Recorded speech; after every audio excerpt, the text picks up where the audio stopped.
رسول اللہ صلی اللہ علیہ وسلم ام القری مکہ معظمہ کو فتح کرنے کا ارادہ لے کر لشکر اسلام کے ساتھ روانہ ہوئے تاکہ مکہ معظمہ کو شرک کی آلائشوں سے پاک کر دیں. جب رسول اللہ صلی اللہ علیہ وسلم کی قیادت میں اہل ایمان کا لشکر مکہ معظمہ کی گھاٹیوں میں پہنچا تو ابو سفیان سیدنا عباس بن عبد المطلب اور دیگر چند قریشی سرداروں کے ہمراہ چلا آ رہا تھا. یہ دیکھیے یہاں بس غور کی ضرورت ہے. جب نبی صلی اللہ علیہ وسلم کی قیادت میں اہل ایمان کا لشکر مکہ پہنچا ٹھیک تو ابو سفیان عباس بن عبد المطلب اور دیگر چند قریشی سرداروں کے ہمراہ چلا رہا تھا. ٹھیک ہے. جب اس نے لشکر اسلام کو دیکھا تو اس نے حضرت عباس سے کہا تیرے بھائی کا فرزند تو آج بادشاہ دکھائی دیتا ہے، یعنی حضور صلی اللہ علیہ وسلم. حضرت عباس نے کہا یہ اس کے سچے نبی ہونے کی علامت ہے. ابو سفیان نے کہا کیا خیال ہے ہمیں اس موقع پر کیا کرنا چاہیے؟ حضرت عباس نے کہا میری رائے یہ ہے کہ آپ جلدی سے رسول اللہ صلی اللہ علیہ وسلم کی خدمت میں حاضر ہو کر اسلام قبول کرنے کا اعلان کر دیں، اسی میں آپ کی بہتری اور نجات ہے.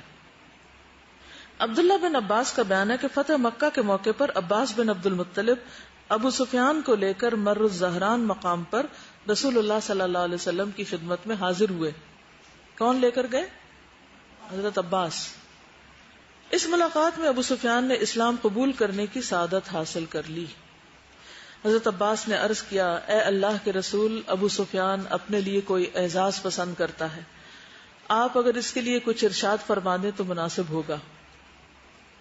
اب دیکھیے اس موقع پر اللہ کے رسول صلی اللہ علیہ وسلم اپنے اس دشمن کے ساتھ کیا معاملہ کر رہے ہیں جو ابھی تھوڑی دیر پہلے ہی مسلمان ہوا ہے اور جس نے ماضی میں کئی نقصان پہنچائے ہیں. دریا دلی دیکھیے کہ حضرت عباس جو مشورہ دیتے ہیں، آپ نے فرمایا ہاں آج جو بھی ابو سفیان کے گھر داخل ہو جائے گا اسے کچھ نہیں کہا جائے گا، وہ امن میں ہوگا. اس کے گھر کو دارالامان بنا دیا. اور جو آج اپنے گھر میں داخل ہو کر دروازہ بند کر لے گا اسے بھی کچھ نہیں کہا جائے گا، وہ بھی امن میں ہوگا. یہ الفاظ جو تھے کہ آپ نے اس کو اعزاز بخش دیا کہ ٹھیک ہے جو تمہارے گھر میں پناہ لے گا اس کو پناہ دی جائے گی. تو معمولی بات تھی.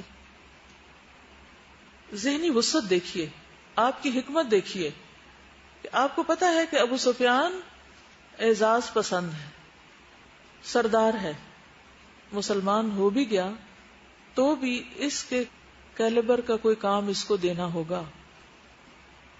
اب آپ دیکھیے کیا ہوتا ہے.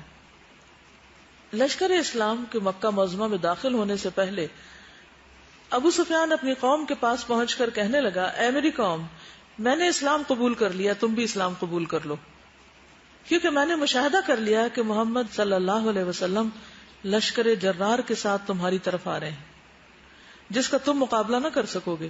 تمہاری بہتری اسی میں ہے کہ تم مسلمان ہونے کا اعلان کر دو. ہند نے جب اپنے خاوند ابو سفیان کی بات سنی تو اس کے ہوش اڑ گئے. وہ ابو سفیان کو کہنے لگی ارے یہ تم کیا کہہ رہے ہو؟ کیا تم ہوش میں ہو؟ کیا تمہارے حواس ٹھیک ہے؟ تم اپنی قوم کے بدترین سربراہ ثابت ہوئے ہو. مکہ والوں اس غدار کو قتل کر دو، یہ قوم کا بدترین سربراہ ثابت ہوا ہے. اس نے قوم کی ناک کٹوا دی، یہ اس قابل نہیں کہ اسے قوم کا سربراہ تسلیم کیا جائے. ابو سفیان نے کہا اے میری قوم، کہیں اس عورت کی باتوں سے دھوکہ نہ کھا جانا. میں تمہیں اپنے تجربے کی بنیاد پر اس حقیقت سے آگاہ کر رہا ہوں، آج تم لشکر اسلام کا مقابلہ نہ کر سکو گے، اس لیے بہتر یہی ہے کہ اسلام کے آگے سرنگوں ہو جاؤ. ابو سفیان کو ایسا ہی کرنا چاہیے تھا. وہ جہاں دیدہ شخص تھا، تاریخ پر اس کی گہری نظر تھی. اس نے دو ٹوک انداز میں قوم کو خطرے سے آگاہ کرتے ہوئے کہا وہ لشکر اسلام کا کسی صورت میں مقابلہ نہیں کر سکتے. اس نے بھی اس حوالے سے ارادہ کیا تھا کہ مسلمانوں کے راستے میں رکاوٹ کھڑی کی جائے، لیکن اپنے تجربے کی روشنی میں بھانپ لیا کہ لشکر اسلام کی راہ میں رکاوٹ کھڑی کرنا اب ممکن نہیں. ابو سفیان نے اس حقیقت کو جان لیا جو ہند نہ جان سکی. عبداللہ بن عباس فرماتے ہیں کہ جب رسول اللہ صلی اللہ علیہ وسلم لشکر اسلام کی قیادت کرتے ہوئے مر الزہران مقام پر پہنچے تو عباس فرماتے ہیں کہ میں نے یہ بات کہی کہ اگر آج قریش نے رسول اللہ صلی اللہ علیہ وسلم کے مکہ معظمہ میں داخل ہونے سے پہلے ان کی خدمت میں پہنچ کر امان طلب نہ کی تو وہ تباہ و برباد ہو جائیں گے. حضرت عباس فرماتے ہیں کہ میں رسول اللہ صلی اللہ علیہ وسلم کی خچر پر سوار ہو کر نکلا. میں دیکھ رہا تھا کہ کوئی اپنے کسی کام کے لیے مکہ جانے والا ہو تو وہ اہل مکہ کو رسول اللہ صلی اللہ علیہ وسلم کے بارے میں بتا دے تاکہ وہ آپ کی خدمت میں پہنچ کر امان طلب کر لیں. یعنی حضرت عباس کے دل میں مکہ والوں کی ایک خیرخواہی تھی کہ یہ مارے نہ جائیں، اور اس سے پہلے کہ آپ پہنچیں یہ باہر جا کر اسلام قبول کر لیں، امان طلب کر لیں. میں چلا جا رہا تھا کہ میں نے ابو سفیان اور بدیل بن ورقہ کو آپس میں باتیں کرتے ہوئے سن لیا. میں نے کہا اے ابو حنزلہ تم یہاں؟ ابو سفیان کو کہہ رہے. ابو سفیان نے میری آواز کو پہچان لیا اور کہا ابو الفضل، یعنی کون؟ حضرت عباس. ام الفضل ان کی وائف تھی نا. میں نے کہا ہاں. اس نے کہا میرے ماں باپ صدقے، آپ یہاں کیسے؟ میں نے کہا یہ دیکھو رسول اللہ صلی اللہ علیہ وسلم اپنا لاؤ لشکر لے کر پہنچ گئے. اس نے کہا اب کیا کرنا چاہیے، کوئی ہیلا بتاؤ. یہ کہتے ہوئے میرے پیچھے سوار ہو گیا، یعنی سے خچر پر، اور اس کا ساتھی بدیل بن ورقہ واپس چلا گیا. جب صبح ہوئی تو میں ابو سفیان کو لے کر حضور صلی اللہ علیہ وسلم کی خدمت میں پہنچ گیا. ابو سفیان نے اسلام قبول کر لیا. میں نے عرض کیا اے اللہ کے رسول صلی اللہ علیہ وسلم، ابو سفیان کو اپنے مسلمان ہونے پر فخر ہے، اس کے لیے کچھ ارشاد فرما دے. آپ نے فرمایا آج جو ابو سفیان کے گھر میں داخل ہوگا اسے امان حاصل ہوگا، جو اپنے گھر میں داخل ہو کر دروازہ بند کر لے گا اسے بھی امن ہوگا، جو مسجد حرام میں داخل ہو جائے گا اسے بھی امن حاصل ہو جائے گا. اب اس موقع پر ہند جو ہے وہ بھی سارے حالات دیکھ رہی، وہ بھی سب کچھ دیکھ رہی اور بھانپ رہی ہے کہ سب مسلمان ہوتے جا رہے ہیں تو اب کیا کرنا چاہیے. بہرحال اللہ نے اس کے دل میں بھی اسلام کی چاہت ڈال دی، اور وہ کس طرح کہ اس نے حرم میں مسلمانوں کو عبادت کرتے ہوئے دیکھا تو یہ منظر اس کو اچھا لگا. مختلف جو کتابیں ہیں ان میں جو ہند کے قبول اسلام کی داستان ہے اس کا خلاصہ کچھ یوں ہے کہ ہند نے ابو سفیان سے کہا کہ میں بھی محمد صلی اللہ علیہ وسلم کی اتباع کرنا چاہتی ہوں، یعنی دوسرے لفظوں میں بھی مسلمان ہونا چاہتی ہوں. تو ابو سفیان نے کہا کہ کل تو اس بات کو ناپسند کرتی تھی، یعنی میرے خلاف تھی. اس نے کہا اللہ کی قسم میں نے ایک رات پہلے اللہ کی عبادت کا حقیقی منظر دیکھا. بخدا لوگ قیام، رکوع اور سجود کی حالت میں نماز پڑھتے ہوئے بڑے بھلے معلوم ہوتے ہیں. یہ کس چیز کی تبلیغ تھی؟ عمل کی. اس نے کہا جو تیرے جی میں آئے کرو، اپنے ساتھ برادری کا کوئی فرد لیتی جانا، اکیلی نہ جانا، کیونکہ ابو سفیان کو پتا تھا کہ ہند نے بہت ظلم کیا ہوا ہے. اس نے کہا ٹھیک ہے تمہیں اجازت ہے. اس میں آپ دیکھیے کہ اوور آل جتنے بھی واقعات آپ نے پڑھے ہیں اس میں جو ہسبینڈ وائف کے ریلیشن شپ ہیں وہ کتنے ہیں، یعنی اس میں مرد کہیں عورتوں کو ذلیل کرتے نظر نہیں آتے. ایک درجے میں آزادی بھی دی ہوئی ہے، ان کی بات سنتے بھی ہیں، ان کی بات رد بھی کرتے ہیں، یعنی اوپن ڈسکشن ہے. کہیں وہ ایسا ایٹیٹیوڈ نہیں ہے کہ جس میں مرد صرف اس بنا پر اپنی بڑائی ثابت کرا کہ میں مرد ہوں اور بس نہیں. اس کے ساتھ ساتھ وہ جہاں کہیں بھی آپ مکالمے دیکھیں، کہیں بھی آپ پڑھیں نا صحابیات کے حالات اور عرب کی عورتوں کے، تو آپ اس چیز کو ضرور غور کریں کہ ان کے ہسبینڈ وائف ریلیشن شپ کتنے اسٹرانگ ہے ایک طرح سے. اور اگر نہیں بنتی تو بات ختم اور کہیں اور نکاح ہو گیا. اور وہ بھی کوئی تانا نہیں دیتے رہتے پیچھے کا کہ ہاں تم پچھلے شوہر کو یاد کرتی ہوگی اور ایسا ہوگا اور ویسا. اس قسم کی باتیں نہیں ہیں. یہ جو عربوں کی خاص خصوصیت ہے نا مروءت، تو ان کے اندر بہت مختلف طرح کی خصوصیات ہیں اور وسعت ذہنی بھی پائی جاتی، بہادری بھی پائی جاتی، سچائی اور امانت بھی ہے، بات کے پکے بھی ہیں، دھن کے بھی پکے ہیں. بہرحال تو کہا جاتا ہے ایک روایت میں کہ وہ حضرت عثمان کے پاس گئی اور ایک اور روایت میں کہ حضرت عمر کے پاس گئی، اور اس کے ساتھ وہ خواتین تھی جنہوں نے اسلام قبول کر لیا تھا. تو حضرت عثمان یا حضرت عمر ان کے ساتھ گئے، نبی کریم صلی اللہ علیہ وسلم سے اس کے لیے اجازت طلب کی. وہ نقاب اوڑے ہوئے تھی کیونکہ اس زمانے کی جو سردار خواتین ہوتی تھی وہ نقاب کرتی تھی، وہ ان کی پہچان ہوتی تھی. اور اس بات کا ڈر بھی تھا کہ حضور صلی اللہ علیہ وسلم نے ایک دم پہچان لیا تو یعنی خوف زدہ تھی. اس نے کہا یا رسول اللہ شکر ہے اس ذات کا جس نے اپنے پسندیدہ دین کو غالب کر دیا. اللہ محمد صلی اللہ علیہ وسلم پر رحم فرمائے، آپ مجھے کچھ فائدہ پہنچائیے. میں اللہ پر ایمان لانے والی ہوں اور اس کے رسول کی تصدیق کرنے والی ہوں. اور پھر نقاب ہٹایا اور کہا میں ہند بنت عتبہ ہوں. رسول اللہ صلی اللہ علیہ وسلم نے خوش آمدید کہا. کہنے لگی یا رسول اللہ، اللہ کی قسم پہلے روئے زمین پر سب سے زیادہ میرے دل کو آپ مبغوض لگتے تھے، لیکن اب ساری کائنات سے زیادہ محبوب دکھائی دیتے ہیں۔ آپ نے فرمایا اور کچھ، پھر آپ نے قرآن پڑھ کر سنایا اور ان سے بیعت لی اور فرمایا کہ تم مجھ سے اس شرط پر بیعت کرو گی کہ اللہ کے ساتھ کسی کو شریک نہیں ٹھہراؤ گی۔ ہند نے کہا اللہ کی قسم آپ ہم سے وہ عہد لیں جو آپ بیعت کے وقت مردوں سے لیتے رہے، ہم اس پہ پورا اتریں گی۔ آپ نے فرمایا تم چوری نہیں کرو گی۔ ہند نے کہا اللہ کی قسم میں نے ابو سفیان کے مال میں سے یہ چیزیں لی، میں نہیں جانتی یہ میرے لیے حلال ہے یا حرام۔ صاف گوئی آپ دیکھیں۔ ابو سفیان وہاں موجود تھا، کہنے لگا جو تو نے میرا مال استعمال کیا وہ تیرے لیے حلال ہے۔ رسول اللہ صلی اللہ علیہ وسلم نے فرمایا تو ہند بنت عتبہ ہے؟ اس نے کہا میں ہند بنت عتبہ ہوں، مجھے میری خطائیں معاف کر دیں، جو ہوا اس سے درگزر فرمائیں۔ آپ نے فرمایا اس بات پہ بیعت کرو کہ تم خواتین زنا نہیں کرو گی۔ اس نے کہا یا رسول اللہ صلی اللہ علیہ وسلم کیا آزاد عورت بھی زنا کا ارتکاب کر سکتی ہے بھلا؟ میں نے بتایا نا کہ ان کے جو ایک خاندانی شرافت، نجابت اور کچھ کوالٹیز تھیں اس قوم کے اندر۔ آپ نے فرمایا تم اپنی اولاد کو قتل نہیں کرو گی۔ اس نے کہا ہم نے اپنی اولاد کی تربیت کی، وہ بڑے ہوئے، آپ نے انہیں بدر میں قتل کر دیا، لہذا آپ اور وہ جانے۔ یہ بات سن کر حضرت عمر ہنس پڑے، انہوں نے اس بات کو بڑا عجیب و غریب جانا، یعنی جواب بہت تیکھے سے تھے۔ آپ نے فرمایا بیعت کی ایک شرط یہ ہے کہ تم بہتان نہیں باندھو گی۔ اس نے کہا اللہ کی قسم بہتان تراشی تو بڑی بری عادت ہے۔ آپ نے فرمایا بیعت کی ایک شرط یہ ہے کہ معروف میں تم میری نافرمانی نہیں کرو گی۔ اس نے کہا یہ کیسے ہو سکتا ہے کہ ہم آپ کی معروف میں نافرمانی کریں؟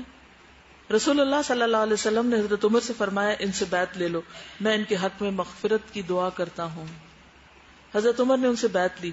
رسول اللہ صلی اللہ علیہ وسلم غیر محرم عورتوں سے مصافحہ نہیں کرتے تھے۔ حضرت عمر نے بھی مصافحہ نہیں کیا اسی طرح، لیکن یہ کہ بیعت انہوں نے لی۔ رسول اللہ صلی اللہ علیہ وسلم نے ہند اور ابو سفیان کے نکاح کو برقرار رکھا کیونکہ دونوں مسلمان ہو گئے تھے۔ اس سے آپ دیکھیں کہ ذہنی طور پر کتنی بیدار خاتون ہے اور حاضر جواب۔ جب اسلام قبول کر لیا تو حضور صلی اللہ علیہ وسلم کے پاس ایک تحفہ بھیجا۔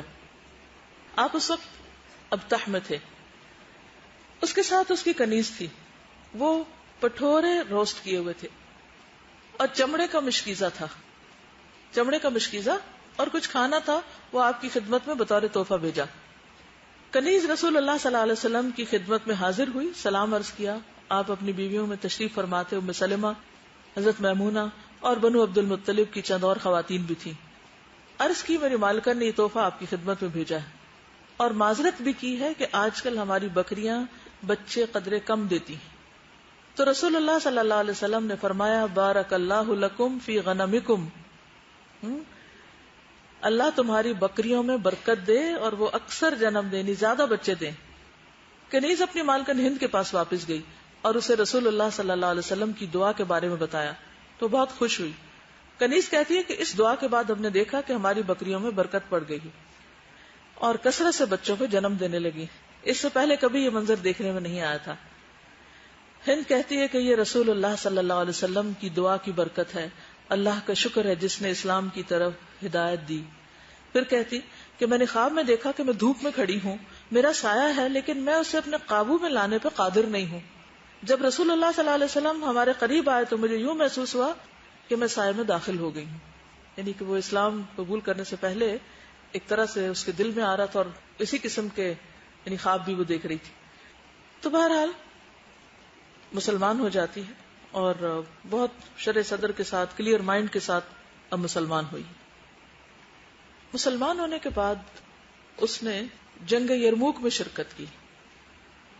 اسلام قبول کرنے کے بعد کہا جاتا ہے کہ جب یہ گھر گئی تو جا کر اپنے بت کو گرایا، اس کو پاؤں سے ٹھوکر ماری، ٹکڑے ٹکڑے کیا اور کہا کہ اللہ کی قسم ہم تیری وجہ سے بہت دھوکے میں تھے، یعنی کہ خود اپنی مرضی سے پھر بتوں کو توڑا۔ ذہبی کہتے ہیں کہ کانت ہند من احسن نساء قریش وعاقلہن، کہ ہند جو تھی وہ قریش کی بہترین عورتوں میں سے تھی اور ان میں سے سب سے زیادہ عقل مند تھی، بہت فصیح اللسان تھی، شاعرہ تھی، دلیر تھی، بہادر تھی، غیرت مند بھی تھی. ان کی اپنی ایک رائے، تدبیر اور دانشمندی بھی تھی ان کے اندر. یہ بھی کہا جاتا ہے کہ کانت امرأۃ لہا نفس و انفہ، وہ ایسی خاتون تھی کہ جو خوددار تھی اور ان کے اندر انفہ کہتے ہیں، انف ناک کو کہتے ہیں نا، باغیرت کہہ لیں، یعنی کہ وہ ایسے لوگ کہ جو ناک کٹنے کے بہت فکر مند ہوتے ہیں کہ کہیں ہماری عزت میں کمی نہ ہو جائے. وذا رأی و عقل، اور صاحب رائے اور صاحب عقل خاتون تھی، یعنی بہت عقل مند اور سمجھدار تھی. ہند کے کچھ اقوال زرعی بھی ہیں اور بہت غور کرنے والی بات ہے. وہ ابن الاسیر نے لکھا ہے کہ یہ خاتون بڑی دلیر، غیرت مند، درست رائے اور عقل مند تھی. یہ عورت کے بارے میں فرماتی ہیں کہ عورت ایک طوق ہے، اس کے لیے گردن کا ہونا ضروری ہے. خوب غور و خوض کر لیجئے کہ اپنی گردن میں تم کس طوق کو ڈال رہے ہو. ایک اور قول بھی ہے کہ عورتیں طوق ہوتی ہیں، آدمی کو طوق اپنے ہاتھ میں ہی پکڑنا چاہیے، گلے میں نہیں ڈالنا چاہیے ورنہ مصیبت ہو جائیں گی. ہند عمر فاروق کا بہت احترام کرتی تھی اور بہت تعظیم کے ساتھ ان سے معاملہ کرتی. حضرت عمر نے ان کے بیٹے کو شام کا گورنر بنایا تھا تو اس نے معاویہ سے کہا کہ اللہ کی قسم کسی آزاد ماں نے آپ جیسا کوئی کم ہی جنا ہوگا. اس شخص نے تجھے ترقی کے زینے پہ چڑھایا ہے، اس کی موافقت کرنا خواہ تجھے پسند ہو یا نہ ہو. یعنی اپنے بیٹے کو یہ نصیحت کر رہی. بچپن سے ہی اپنے بیٹے کے اندر لیڈرشپ کی کوالٹیز پیدا کرتی. کچھ شعر بھی ہیں عربی میں جن کا ترجمہ ہے کہ میرا بیٹا خاندانی معزز ہے اور اپنے گھر میں ہر دل عزیز اور بردبار ہے. نہ وہ فحش گوئی کرنے والا ہے اور نہ ہی کمینگی کا اظہار، نہ ہی سخت گیر ہے اور نہ ہی منحوس. بنو فہر قبیلے کی چٹان ہے اور اس کا سردار ہے، یعنی ہی از اے راک. وہ اپنے بارے میں گمان کی مخالفت نہیں کرتا اور نہ ہی بزدلی دکھاتا ہے. کسی نے جب بچپن میں امیر معاویہ کو کہا کہ بڑا ہو کر اپنی قوم کا سردار بنے گا تو ہند نے کہا کہ پھر اس نے کوئی کمال نہ کیا. معاویہ بھی اپنے والدہ کے بہت مداح ہیں. کہتے ہیں کہ میری والدہ ہند قریش کی ایسی خاتون تھی جو زمانے جاہلیت میں بڑی خطرناک اور اسلام میں بڑی شریف اور خبردار خاتون تھی. حضرت معاویہ کی جب خصوصیات کو ہم دیکھتے ہیں تو اس میں ہند کی تربیت کا اثر نظر آتا ہے. کچھ کہنا چاہتے چلے کہہ دیجیے.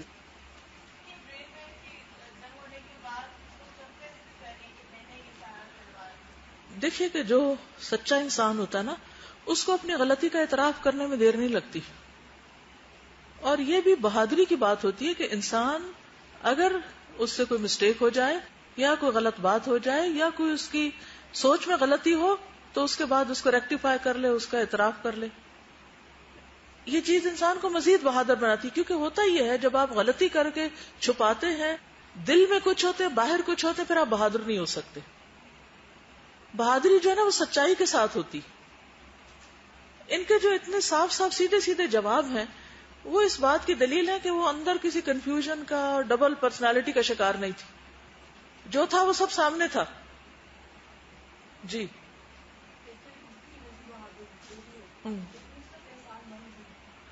جی بالکل. یعنی ایک طرف اگر بہادر ہے تو دوسری طرف احسان بھی مانتی آپ.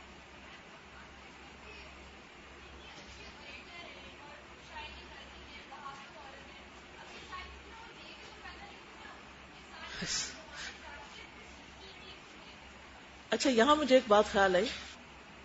کچھ لوگ ہوتے ہیں نا ان کی ساری زندگی کو غلط کام کرتے گزرتی ہے، جیسا ماحول ہوتا ہے ویسے ہی وہ کر رہے ہوتے ہیں. ساری ان کی سکل، ساری ذہانت، ساری قابلیت، مال دولت، ہر چیز اسی رستے میں لگتا ہے. ظاہر ہے آپ جہاں ہوتے ہیں جو آپ کو اچھا لگتا ہے وہی کرتے ہیں. پھر اللہ تعالیٰ ان کو دین کی سمجھ دیتا ہے، پھر باقی زندگی ریگریٹ میں گزارتے ہیں. اب کیا ہوگا، ان غلطیوں کا کیا ہوگا جو کر چکے، اور پتہ نہیں معافی ہوگی کہ نہیں. کیا کرنا چاہیے؟ اعتراف، توبہ، اور اس کے بعد نئی زندگی. التائب من الذنب کمن لا ذنب لہ. گلٹ میں نہیں رہنا چاہیے کبھی بھی، کیونکہ وہ انسان کو اندر سے کھوکھلا کر دیتی. جو ہو چکا ہو چکا. موسیٰ علیہ السلام جب اس قبطی کو مار چکتے اور چلے جاتے اور فرعون پوچھتے تو وہ یہ نہیں کہتے او نو، کوئی بہانہ نہیں، دائیں بائیں نہیں، وَفَعَلْتَ فَعْلَتَكَ الَّتِي فَعَلْتَ، فرعون نے تو اس طرح تانا دیا تھا نا، اور تو کر گیا جو تو کر گیا، اور تو جانتا ہے جو تو کر گیا. تو موسیٰ علیہ السلام نے کہا ہاں میں نے کیا، میں نے وہ قتل کیا تھا، اعتراف کر لیا. دیکھیے غلطی کا اعتراف کرنے میں مشکل تو بہت ہے، لیکن اس کے بعد وسعت اور فراخی بہت ہے، بہت راستے کھلتے ہیں. حل کیا ہے؟ نبی صلی اللہ علیہ وسلم نے صرف ان کو نہیں، جتنے بھی ایسے دشمن تھے جب وہ مسلمان ہوئے اور انہوں نے کہا کہ کیسے کفارہ کریں، تو آپ نے سرحدوں کی طرف اشارہ کر دیا کہ جس طرح اسلام کے خلاف لڑتے رہو، اب جا کے اسلام کے دفاع میں لڑو، خود ہی کفارہ ہو جائے گا. اگر ہم جاہلیت میں کوئی غلط کام کر چکے ہیں تب اس پر روتے ہی رہے، پشیمان ہی رہے، ہو چکا جو ہو چکا، ما قد سلف، اب نئی زندگی شروع کرے، آج سے زندگی شروع کرے. اور ان الحسنات یذہبن السیئات. استاذ ہمارا پرابلم یہ ہے نا کہ ہم پریزنٹ سے زیادہ اپنے پاسٹ میں جی رہے ہوتے ہیں، جو گزار آئے ہیں اسی کو لے کے اپنی زندگی آگے کی گزار رہے ہوتے ہیں، یہ نہیں سوچ رہے کہ ابھی کیا کرنا ہے اور اپنے فیوچر کو پروڈکٹیو بنانے کے لیے اس وقت ہمیں کیا لایا عمل اختیار کرنا چاہیے. سیکنڈلی، ان کے زمانہ جاہلیت میں اور اسلام قبول کرنے کے بعد مجھے ایسا لگا تھا وہ سوئچ آن آف ہو گیا ہے، جیسے ایک دم ٹرن، جیسے نیگیٹو ساری انرجی ایک دم چینلائز ہو گئی پازیٹیو کی طرف. اور میں یہ دیکھ رہی تھی کہ ان کا کانفیڈینس اور ان کا جو وہ عزت کا اور وقار کا جو سارا سینس ہے وہ زمانہ جاہلیت میں بھی وہی تھا اور اس کو وہاں پہ بھی یوز کر رہی تھی، اور جب انہوں نے اسلام قبول کیا وہ تب بھی وہی تھا اور انہوں نے اس کو وہاں پہ روکا نہیں، اس کو وہاں پہ پازیٹیو سینس میں بھی انہوں نے اس کو یوز کیا. ہم نے سیرہ میں ایک پرانی بات پڑھی تھی ان کی عقل مندی کے بارے میں کہ جب ان کی ابو سفیان سے شادی ہوئی تھی تو 2 رشتے آئے تھے، and she didn't selected the other one کیونکہ وہ شاعر تھا، ان کو لگا کہ وہ بیٹھ کے میری قصیدے پڑھتا رہے گا. اینڈ سیکنڈلی انہوں نے اپنی یہ والی جو ایسپیکٹ ہے ابو سفیان کو بھی اٹریکٹ کرنے کے لیے اس کو ادائیں دکھا کر اس طرح سے نہیں اٹریکٹ کیا، but she should her self she is very. اچھا آپ دیکھیے آج کل کی لڑکیوں کا انتخاب کیا ہوگا اگر 2 رشتے ہوں اور ایک ان کے قصیدے پڑھنے والا اور دوسرا جو ہے وہ واقعی کچھ کرنے والا اور جس کے ساتھ سیکریفائس کرنی پڑے، کس کو پریفر کریں گی؟ قصیدے پڑھنے والے. اور پھر ساری زندگی روئیں گی بعد میں، کیونکہ قصیدے پڑھنے والے کام نہیں کر سکتے زیادہ. دیکھیے کہ آپ نے ابھی ان کی جو خصوصیات دیکھی اس میں جو سوئچ آن آف والی بات ہے بڑی امپورٹنٹ ہے. آگے کہتی ہیں کہ اب تک آپ سے زیادہ کوئی مبغوض نہیں تھا اور اب آپ سے زیادہ کوئی محبوب نہیں، اور وہ کھلے عام اس کا اعتراف کر رہی ہیں. ظاہر ہے ان کے ایمان کا تقاضا بھی تھا. تو رسول اللہ صلی اللہ علیہ وسلم نے فرمایا قسم اس ذات کی جس کے ہاتھ میں محمد کی جان ہے، ابھی اس میں اور بھی اضافہ ہوگا. یعنی تم جس محبت اور عقیدت کا اظہار کر رہی ہو اس میں اضافہ ہوگا، کیونکہ ایمان کی خصوصیت یہی ہے. پھر اسی طرح یہ ہے کہ ان کو اپنے بچوں کی پرورش کی بھی فکر تھی. حضرت عائشہ کہتی ہیں کہ ہند بن عتبہ آئی، عرض کیا یا رسول اللہ ابو سفیان بخیل ہے، تو کیا اس میں کوئی حرج ہے اگر میں ان کے مال میں سے کچھ لے کر اپنے بچوں کو کھلا دیا کروں؟ یعنی مجھے بہت نہیں دیتے. فرمایا تم دستور کے مطابق اس کے مال سے لے کر ان کو کھلاؤ تو اس میں کوئی حرج نہیں. اب آپ دیکھیے کانشیس ہے نا، ورنہ کئی عورتیں ہوتی ہیں چوری چھپے بہت کچھ نکالتی رہتی ہیں، کبھی بھی ان پہ دل پہ نہیں کوئی چیز گزرتی کہ وہ غلط کر رہی ہیں. لیکن یہاں آپ دیکھیے کہ آ کے پوچھتی ہیں کہ ہمارا خرچ اور نفقہ بھی نہیں ہے تو کیا اتنا لے سکتی ہے؟ تو آپ نے فرمایا جتنا ان کی ضرورت کا ہو بس اتنا لے سکتی ہوں، یعنی بغیر بتائے. پھر نبی صلی اللہ علیہ وسلم نے ان کے بیٹے کو اپنا کاتب بنایا تھا، معاویہ کو. ابن عباس سے روایت ہے کہ مسلمان نہ ابو سفیان کی طرف دیکھتے تھے اور نہ ہی اس کے ساتھ مل کر بیٹھتے تھے. نہیں ظاہر ہے کہ اتنی 20 سال کی دشمنی تھی پہلے. تو ابو سفیان نے عرض کیا اے اللہ کے نبی صلی اللہ علیہ وسلم مجھے 3 باتیں عطا فرما دے. آپ نے فرمایا ہاں کہو. عرض کیا میری بیٹی ام حبیبہ بنت ابی سفیان اہل عرب میں سے حسین و جمیل ہے، میں اس کا نکاح آپ سے کرتا ہوں. آپ نے فرمایا ٹھیک ہے. انہوں نے عرض کیا معاویہ کو اپنے لیے کاتب مقرر کر دیں، بیٹی سے شادی کر لیں، بیٹے کو اپنا سیکرٹری بنا لیں. آپ نے فرمایا ٹھیک ہے. عرض کیا آپ مجھے امیر بنا دیں کہ میں کفار سے لڑتا رہوں جیسا میں مسلمانوں کے ساتھ لڑتا تھا. آپ نے فرمایا ٹھیک ہے. جی روایت صحیح مسلم میں ہے. نبی صلی اللہ علیہ وسلم کا ان کے بیٹے کو دعا دینا. نبی صلی اللہ علیہ وسلم نے معاویہ کے بارے میں فرمایا اللہم اجعلہ ہادیا مہدیا وہدہ وہد بہ. اے اللہ اسے ہادی اور ہدایت یافتہ بنا دے، اسے ہدایت دے اور اس کے ذریعے دوسروں کی رہنمائی فرما۔ عبداللہ بن عباس سے روایت ہے کہ رسول اللہ صلی اللہ علیہ وسلم نے معاویہ رضی اللہ عنہ سے کچھ لکھوانے کے لیے انہیں بلوا بھیجا، تو انہوں نے کہا وہ کھانا کھا رہے ہیں۔ آپ نے فرمایا اللہ اس کے پیٹ کو سیر نہ کرے۔ اس کے بارے میں محدثین نے پھر اس کی شرح کی کہ کیا آپ نے بد دعا دی تھی یا پھر یہ ایک محاورہ تھا، جیسے آپ کسی کو بات کرتے ہوئے کہتے تھے تربت یمینک، تمہارے ناک خاک آلود ہو، تمہارے ہاتھ میں مٹی لگے۔ تو اس کے بارے میں البانی کہتے ہیں کہ یہ بد دعا نہیں تھی، بلکہ یہ عربوں کی عادت ہے کہ بعض اوقات اس قسم کے جملے جب کسی کے بارے میں یعنی کوئی کمی بیشی ہو تو اس کو سمجھانے کے لیے یا احساس دلانے کے لیے ایسے جملے بولے جاتے تھے۔ حضرت عائشہ فرماتی ہیں کہ ایک اور مرتبہ آپ نے کچھ لوگوں کو بد دعا دی تو حضرت عائشہ نے کہا کہ میں نے عرض کیا آپ نے ان دو آدمیوں پر لعنت کی ہے، برا بھلا کہا ہے۔ فرمایا عائشہ تم نہیں جانتی کہ میں نے اپنے رب سے کیا شرط لگائی ہے؟ میں نے کہا کہ اے اللہ میں تو ایک انسان ہوں، میں مسلمانوں میں سے جس پر لعنت کروں یا اسے برا کہوں تو اسے اس کے گناہوں کی پاکی اور اجر بنا دے۔ ٹھیک ہے، پھر آپ دیکھیے کہ معاویہ جو ہیں وہ شام کے امیر بنتے ہیں۔ ابو قبیل کہتے ہیں کہ معاویہ نے جمعہ کے دن ہمیں خطبہ دیا اور کہا بے شک مال ہمارا مال ہے اور فے بھی ہمارا فے ہے، ہم جسے چاہیں دیں جسے چاہیں نہ دیں۔ کسی نے ان کی بات کو رد نہ کیا۔ اگلا جمعہ آیا انہوں نے پھر ایسے کہا، کسی نے رد نہ کیا۔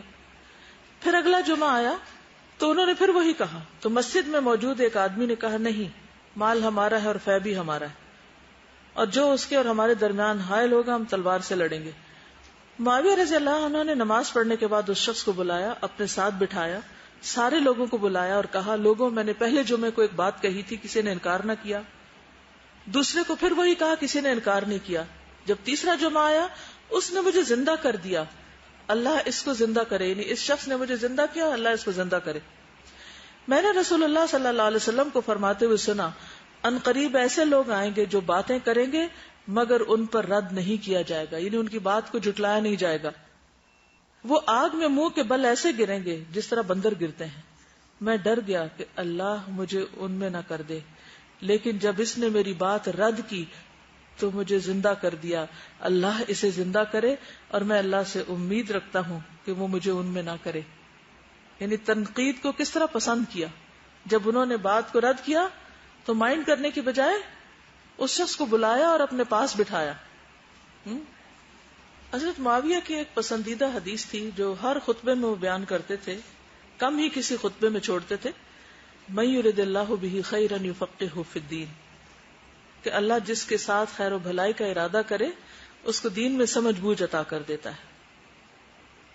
پھر اسی طرح ابو مریم ازدی سے روایت ہے کہ میں معاویہ کے پاس گیا تو انہوں نے کہا اے فلاں کیا خوب آئے ہو، یعنی ویلکم کیا۔ میں نے عرض کیا ایک حدیث ہے جو میں آپ کو بتانے آیا ہوں۔ میں نے رسول اللہ صلی اللہ علیہ وسلم سے سنا، آپ فرماتے تھے کہ اللہ عز و جل جس شخص کو مسلمانوں کے امور کا والی اور ذمہ دار بنائے اور پھر وہ ان کی ضروریات، حاجت مندی اور فقیری میں ان سے ملنے سے گریز کرے تو اللہ تعالیٰ بھی اس سے حجاب فرما لے گا جبکہ وہ ضرورت مند ہوگا، محتاج ہوگا اور فقیر ہوگا۔ یہ سن کر حضرت معاویہ نے ایک شخص کو لوگوں کی ضروریات کی فراہمی پر مامور کر دیا، یعنی انہوں نے حدیث سنائی جو کہ ڈائریکٹ ان کے خلاف جا رہی تھی، تو مائنڈ نہیں کیا بلکہ اس کے مطابق ایک سولوشن ڈھونڈا اور ایک شخص کو اس کام پہ مقرر کر دیا کہ جو ضرورت مندوں کی ضروریات ان کے بہاف پر پوری کرتا رہے۔ اب آپ کچھ کہنا چاہیں تو کہہ لیں۔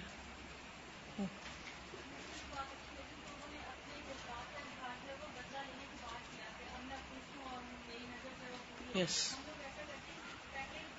کام سے پہلے ہی باتیں خوب کر لیتے ہیں اور جب کام کا وقت آتا ہے تو غائب، بالکل پھر کام ہوتا بھی نہیں ہے۔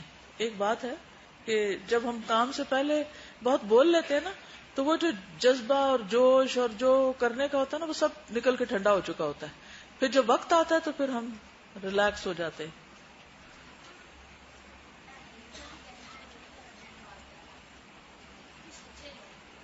یعنی بہادری کے ساتھ جو تحمل ہے یہ بڑی خوبصورت کمبینیشن ہوتا ہے، حلم اور تحمل، کیونکہ بعض اوقات لوگ بہادر ہوتے ہیں لیکن اوور کانفیڈنٹ ہو کر وہ بہادری یا ان کی جو جرات یا کانفیڈنس ہے وہ غلط چیزوں میں لگ جاتا ہے تو اس کو بھی فائدہ نہیں ہوتا. اور دوسری طرف سچائی اور جو کرنا ہے اور جو سوچا ہے وہی سامنے. اصل میں یہاں جتنے بھی صحابہ اور صحابیات کے بارے میں میں پڑھتی ہوں نا، مجھے ان کے ایمان پہ بڑا رشک آتا ہے. یعنی حیرت ہوتی ہے کہ اتنے سچے اور کھرے لوگ ہیں کہ ایمان لا کے پھر وہ منافقت والی بات نہیں.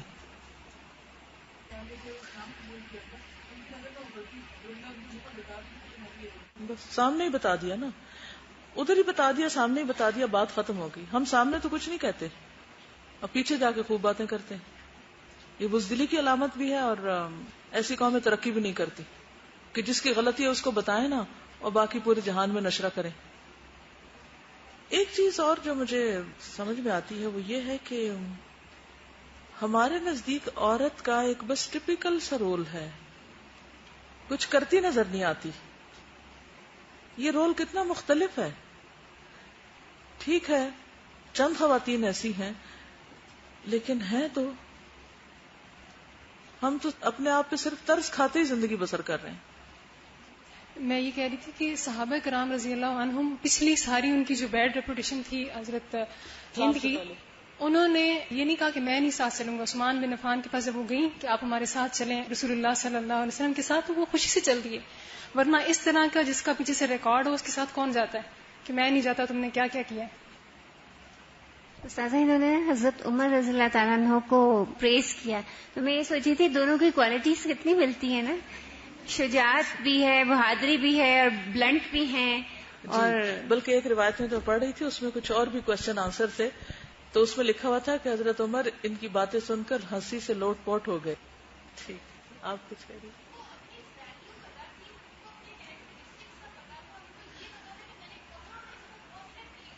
یس دیکھیں نا، عرب کا معاشرہ جب حضور صلی اللہ علیہ وسلم کی کوئی مدح بیان کرنے لگتا ہے نا تو بعض اوقات میں دیکھتی ہوں وہ اس معاشرے کو اتنا برا بھلا کہہ دیتے ہیں کہ جیسے اس میں تو بس صرف اندھیرا ہی تھا اور کچھ خیر نہیں تھی.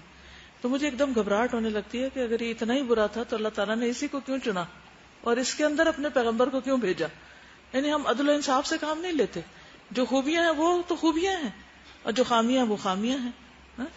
تو ہند اس معاشرے کی پیداوار تھی جو ایک مجموعی معاشرہ تھا نا عرب کا. ہمارے ہاں عورت اگر ذرا سی بھی ہمت جرت یا کوئی کام کرنے لگے تو ہر طرف سے اس کو کتنا دبایا جاتا ہے، شخصیت کو مس کر کے رکھتے تھے. ہر ایک کہتا خبردار جو یہ بات کی، خبردار جو یہ سوچا، تم کیا کرنے چلی، تم کچھ نہیں کر سکتی. ہر طرف سے یہی سننے کو ملتا ہے تم کچھ نہیں کر سکتی. اچھا تو عورت بھی کیا سمجھتی، میں کچھ نہیں کر سکتی. تو اصل ویمن امپاورمنٹ جو ہے وہ اسلام نے دی ہے. ٹھیک ہے کہ عورت کچھ کر سکتی. ٹھیک ہے اپنا بنیادی رول تو بھولنا ہی نہیں. انہوں نے کو بلایا کیسے بچے پالے، اس رول کو نہیں بھولی ہیں عورتیں، اپنا اصل کام کیا، لیکن اس کے ساتھ ساتھ جو صلاحیت اللہ نے دی تھی اس کو استعمال کیا. میں سمجھتی ہوں کہ آپ سب کے پاس ماشاءاللہ بہت کچھ کہنے کا، کیوں نہیں ایک کاپی بنا لیتے. شاید پچھلی دفعہ میں نے کہا بھی تھا ہر شخصیت کا صرف نام لکھ کے چند ایک کی پوائنٹس لکھ لیجئے. ٹھیک ہے، اس سے کیا ہوگا کہ وہ آپ کو ایک ریمائنڈر ملتا رہے گا، ورنہ یہ باتیں ابھی تو ذہن میں ہیں کل کو بھول جائیں گی. اوکے، السلام علیکم ورحمۃ اللہ وبرکاتہ. سبحانک اللہم وبحمدک، نشہد ان لا الہ الا انت، نستغفرک ونتوب الیک.